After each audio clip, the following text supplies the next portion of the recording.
Look, a boy is graffitiing in an abandoned underground factory and gets bitten by an ancient orb weaver spider, but he ignores it. He slapped a spider to death. The next day, when he woke up, he realized he had grown taller, his pants were too short, and his hearing had become incredibly sharp. At school, he encountered Goddess Gwen, sweating profusely with nervousness. To ease the awkwardness, he thought of a flirting move his uncle taught him. He placed his hand on Gwen's shoulder. However, his clumsy behavior failed to enchant her, leading to his hand entangling in her hair. Ultimately, the goddess resorted to cutting her strands to break free. The lad goes by Miles, who astonishingly found himself with the agility of a wall crawler. Here's a little secret: bid farewell to 2022, and you'll find a delightful Easter egg. He realized he might become Spider-Man, and he couldn't believe it, because until the day before, he was a nobody. With a rebellious spirit, longing for freedom, he had a sheriff father, who was always nagging him about this and that, but never imagined that his destiny would change completely from that day on. To discover the truth, Miles went back to the underground factory, only to witness the fierce battle between Spider-Man and the Green Goblin himself.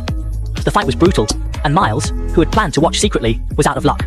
Unfortunately wounded by the Green Goblin, it was Spider-Man's timely intervention that averted disaster. Sensing that Miles was another Spider-Man, Peter Parker noticed that Miles' abilities had yet to awaken. Spider-Man promised to teach him as soon as the trouble was over, but never got the chance. Overpowered by the Prowler and Green Goblin's alliance, the mastermind Kingpin appeared, seeking to use the Collider to open a portal to other universes to retrieve his deceased family.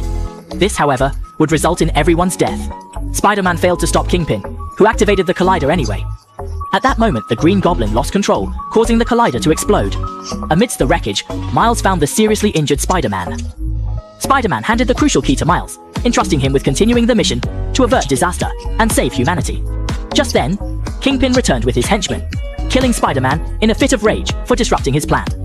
That night, the entire world mourned the hero. Determined to protect Brooklyn, Miles bought a new Spider-Man suit and became the new web-slinger. He wanted to test his powers, so he picked a skyscraper and gazed down at the bustling traffic below. In the busy traffic, Miles fixes his gaze, inhales deeply, yet hesitates, choosing the less tall building. He sprints with all his might, yet inadvertently steps on his shoelace. Even the key Spider-Man gave him was broken in the fall. This blunder made Miles realize his own frailty. Distraught, he visited Spider-Man's grave to confess, only to accidentally electrocute someone, who turned out to be Spider-Man himself.